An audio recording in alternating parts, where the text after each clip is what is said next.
అందరికీ నమస్కారం. Welcome back to VC media.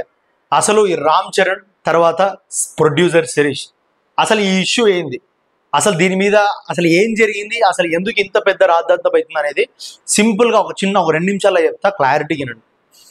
ఏం లేదు, మీకు తెలుసు శంకర్ గారి డైరెక్షన్లో Ram Charan game changer cinema తీశారు.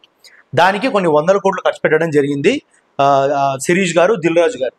సో ఆ సినిమా ఏమైందంటే ఫ్లాప్ అవ్వడం వల్ల కొంచెం ఏంటంటే ప్రొడ్యూసర్ వాళ్ళు డిసప్పాయింట్మెంట్లో ఉన్నారు.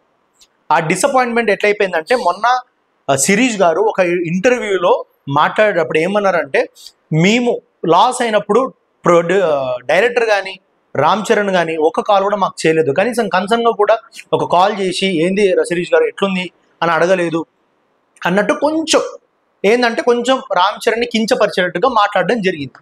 సో దీని మీద ఏమైంది, రామ్ చరణ్ ఫ్యాన్స్, ఇటు మెగా ఫ్యాన్స్ వీళ్ళందరూ ఏంటంటే కొంచెం శిరీష్ గారికి ఒక గట్టి ఆన్సర్ ఇవ్వడం జరుగుతుంది. ఎందుకంటే ఇప్పుడు వాళ్ళు గట్టి సక్సెస్ వచ్చినప్పుడు వాళ్ళు ఎవరైతే డబల్ మనీ ఇవ్వరు, సో ఎంత ఇవ్వాలో అంతే ఇస్తారు, వచ్చిన మనీ అంతా వాళ్ళే తీసుకుంటారు. ఒకవేళ ఫ్లాప్ అయితే ఎందుకు ఇట్లా అంటారు, ఎందుకంటే సినిమా హిట్ అవ్వడం ఫ్లాప్ అవ్వడం అనేది డైరెక్టర్ మీద డిపెండ్ అయి ఉంటుంది, హీరో మీద కాదు. ఎందుకంటే హీరో అనేది యాక్టింగ్ చేయడం వరకు, అంతేగాని స్టోరీ డైరెక్షన్ కథ నడిపించడం అనేది డైరెక్టర్ చేతిలో ఉంటుంది.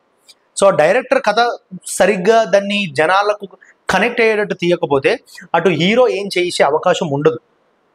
సో దీంట్లో హీరో రామ్ చరణ్ వచ్చి ఏమైనా హెల్ప్ చేశాడా అంటే ఎందుకు హెల్ప్ చేయాలి, ఇప్పుడు అతని పని ఏందో అతను చేసిండు, నిర్వర్తించిండు.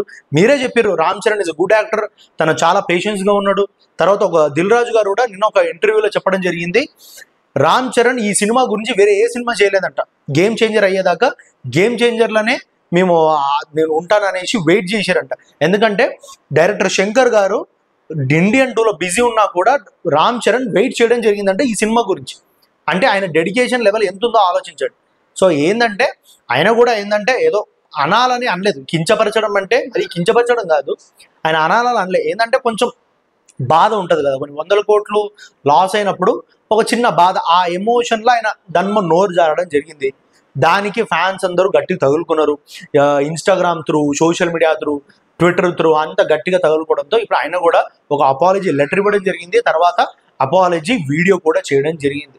కాబట్టి Ram Charan fans, mega fans ఎవరైతే ఉన్నారో అందరికీ ఆయన అపాలజీ చెప్పడం జరిగింది. కాబట్టి ఇంతటితో ఈ మ్యాటర్ క్లోజ్ చేసేయండి. ఎందుకంటే ఆయన కూడా ఇంటెన్షన్గా అనలేదు, కానీ ఆయన అనడం మాత్రం 100% తప్పే.